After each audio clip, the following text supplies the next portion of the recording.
지금 전 세계는 또 한 번의 거대한 갈림길에 서 있습니다. 곳곳에서 전쟁의 긴장감이 고조되고 있고 경제시장 역시 그 여파를 예의주시하고 있는데요. 하지만 놀랍게도 이번에는 코인 시장의 흐름이 과거와는 전혀 다른 모습을 보여주고 있습니다. 여러분도 기억하실 겁니다. 러시아와 우크라이나 전쟁이 발발했을 당시 글로벌 금융시장은 물론이고 암호화폐 시장까지 엄청난 충격을 받았습니다. 비트코인은 단기간에 급락했고 알트코인 시장은 그야말로 공포에 가까운 패닉셀이 이어졌죠. 그런데 지금은 상황이 다릅니다. 전 세계적으로 전쟁 리스크가 커지고 있음에도 불구하고 코인 시장은 생각보다 차분한 움직임을 보이고 있습니다. 왜일까요? 일각에서는 단순히 시장이 전쟁 이슈에 익숙해졌기 때문이라고 말합니다. 또 다른 분석에서는 이미 시장이 이 모든 상황을 선반영하고 있기 때문이라고 이야기하죠. 하지만 오늘 영상에서는 이와는 전혀 다른 하나의 흥미로운 가설을 이야기해 보려고 합니다. 바로 파이 네트워크입니다. 많은 분들이 아직까지도 파이코인을 단순한 모바일 채굴 코인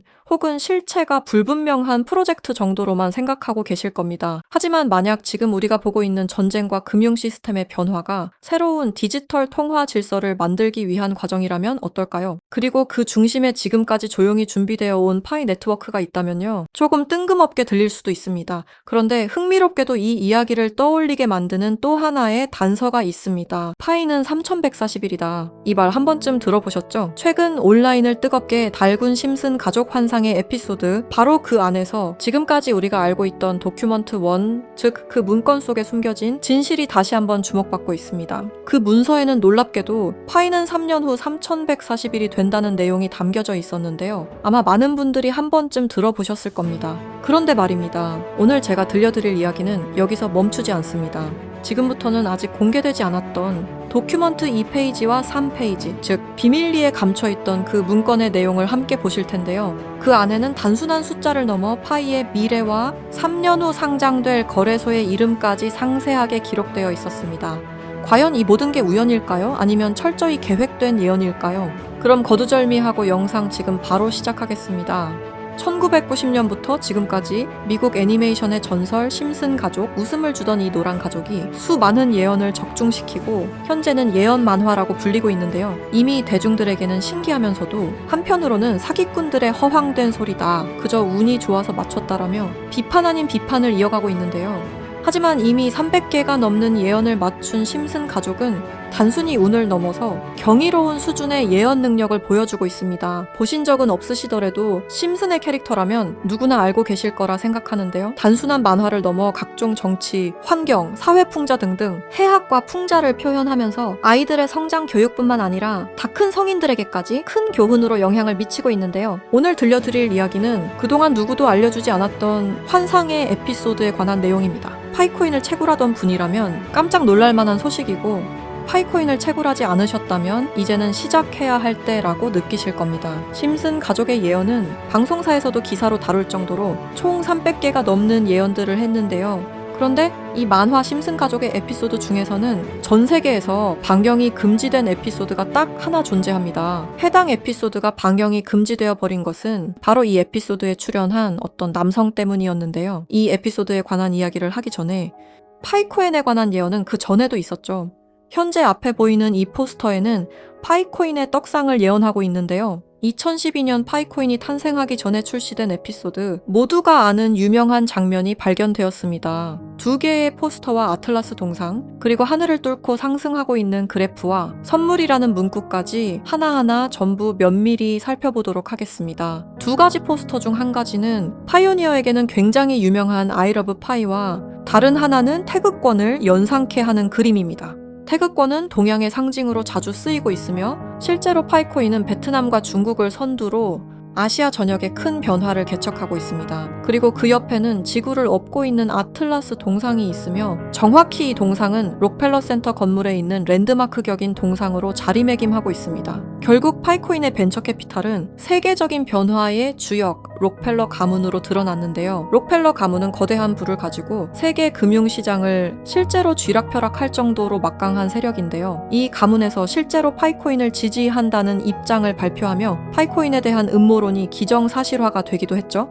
마지막으로 기프트는 선물이라는 뜻으로 심슨 가족이 우리에게 주는 선물이라고 해석이 되고 있습니다. 그리고 하늘을 뚫고 상승하는 그래프까지 직관적으로 파이코인의 엄청난 잠재력을 내포하고 있는 것으로 보이고 있죠. 영상이 이렇게 끝나면 다른 파이코인 영상과 다를 게 없어 보이죠? 이제부터는 제가 유튜브 영상 어디에도 없는 파이코인에 관한 심슨의 추가적인 예언까지 한번 알아보도록 하겠습니다. 극소수만이 아는 심슨 가족의 에피소드 중에는 전 세계에서 방영이 금지되어 버린 이른바 환상의 에피소드로 남은 작품이 존재합니다. 바로 세 번째 시즌 첫 에피소드인데요. 해당 에피소드의 제목은 스타크 레이빙 데드입니다. 해당 영상이 한국에서 방영할 당시 MBC에서는 정신병동, 그리고 EBS에서는 리사의 쓸쓸한 생일이라는 제목으로 각각 방영되기도 했던 에피소드입니다. 그렇다면 이 에피소드는 대체 왜 방영이 금지되었던 걸까요? 간략하게 이 에피소드의 줄거리에 대해 말해보자면 호머 심슨이 어느 날 정신병원에 입원하게 됐고 그곳에서 자신을 가수로 착각하고 있는 환자 레온 컴퍼스키라는 남성을 만나게 됩니다. 그와 같이 다니며 둘의 사이는 더욱 더 돈독해지고 그는 틈이 날 때마다 주인공인 호머 심슨에게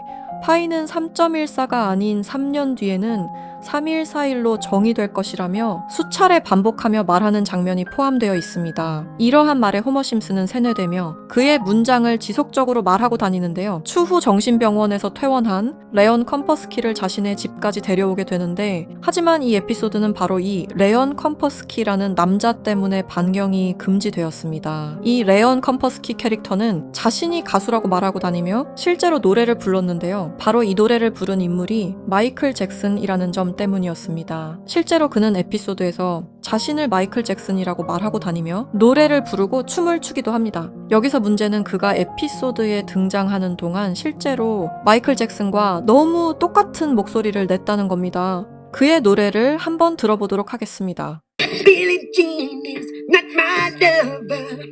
She took the girl who says that I am the one. 여러분 잘 들으셨나요? 여러분들은 어떨지 모르겠지만 적어도 제가 듣기로는 실제로 마이클 잭슨이 부른 것 같은 느낌을 받았는데요. 똑같은 목소리와 창법을 흉내내며 호머 심슨에게는 파이는 3.14일이라며 에피소드 내에 틈틈이 계속해서 언급했습니다. 하지만 당시 세계적인 팝의 황제 마이클 잭슨이 참여했다는 이유로 이 3.14일이라는 숫자는 세상에 묻히게 됩니다. 몇 년 후에 심슨의 총 제작을 맡고 있는 맷 그로닝마저도 레온 컴퍼스키는 마이클 잭슨이 맞다고 하였는데요.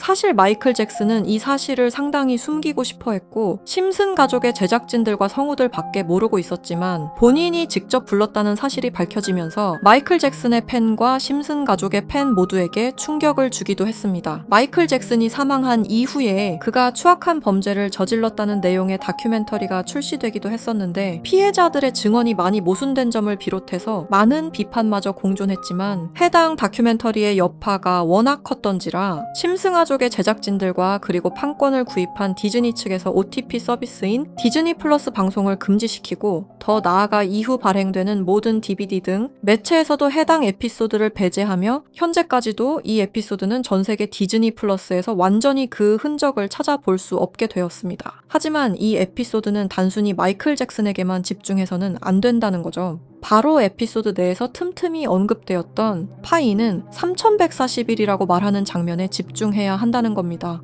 그 중에서 바트 심슨이 발견한 라이언 컴퍼스키의 책에서는 이러한 내용이 있었는데요. 만약 당신이 3년 동안 기다린다면 1파이당 가격은 3141달러가 될 것이다. 이렇게 적혀 있었습니다. 또 하나 충격적인 예언은 2022년 HTX 거래소가 파이코인을 도둑 상장한 것 또한 예언되어 있었으며 그리고 그곳에는 가짜 이렇게 적혀 있었습니다. 다음 내용은 더욱더 충격적인데요. 바로 2025년에 파이코인이 거래소에 상장이 된다는 예언입니다. 실제로 OKX 거래소에서 지난 2월 20일에 현물 거래를 지원하기로 했죠. 이 책의 내용에 따르자면 상장된 이후 3년이 지난 2028년에 들어서 파이코인은 3141달러, 한화 약 450만 원 가량에 도달할 것이라는 내용이었는데요. 그리고 이 뒤에는 놀라운 내용이 하나가 더 있었습니다. 파이코인 상장에 관한 정확한 날짜와 매년 최고점과 하락 시점 등등 매우 디테일한 내용들이 포함되어 있었습니다. 이러한 예언들은 파이코인 미래에 대한 기대감을 더욱 증폭시키고 있었는데요. 저는 이 내용을 저희 찐 구독자분들과 공유하려고 오늘 영상을 찍게 되었습니다. 이 내용은 실제 제가 직접 알아낸 최초의 정보라고 자부하고 있습니다. 저희 채널 구독해주신 구독자분들이 아닌 이상 이 내용이 외부로 유출되는 것을 저는 절대로 원하지 않습니다. 너무한 처사라고 생각하실 수 있지만 제가 피땀 흘려서 얻은 정보인 만큼 제가 원하는 사람들과 공유하고 싶은 마음이 가장 큽니다. 큰 돈을 벌 수 있는 기회가 생기는데 이 기회를 아무것도 아닌 사람들과 나누는 게 저는 싫은 겁니다. 그러니까 저희 채널 구독해주신 구독자님들만 알 수 있게 이렇게 설문 작성을 하며 신청을 받고 있습니다. 신청을 해주신 모든 분들께 드리는 게 아니라 구독과 좋아요 그리고 댓글을 남겨주신 분들 한해서만 드리고 있으니까요. 꼭 구독과 좋아요 그리고 댓글까지 남겨주시고 아래 설명란에 링크 타고 들어오셔서 심슨의 비밀 정보 내용 꼭 받아가시길 바라고요. 제출 버튼까지 눌러주셔야 저희가 확인이 가능하니까 제출 버튼까지 꼭 눌러주시기 바랍니다. 만약 진짜로 3년 뒤에 이 거래소에 상장이 되고 누구보다 빠르게 먼저 이 정보를 알고 있다면 7조 원을 벌어들였던 시바이누 부자처럼 우리도 부자가 될 수 있는 길을 알게 되는 거라 생각하는데요. 진짜 부자가 되고 싶으신 분들, 더 이상 돈 때문에 구질구질하게 살기 싫으신 분들 이 기회 놓치지 마시길 바랍니다. 오늘 영상은 여러분들에게 희망찬 영상이 되었으면 좋겠다는 마음으로 알차고 꼼꼼하게 구성했으니까요. 다음 영상도 많이 시청해 주셨으면 좋겠습니다. 시청해 주셔서 감사합니다.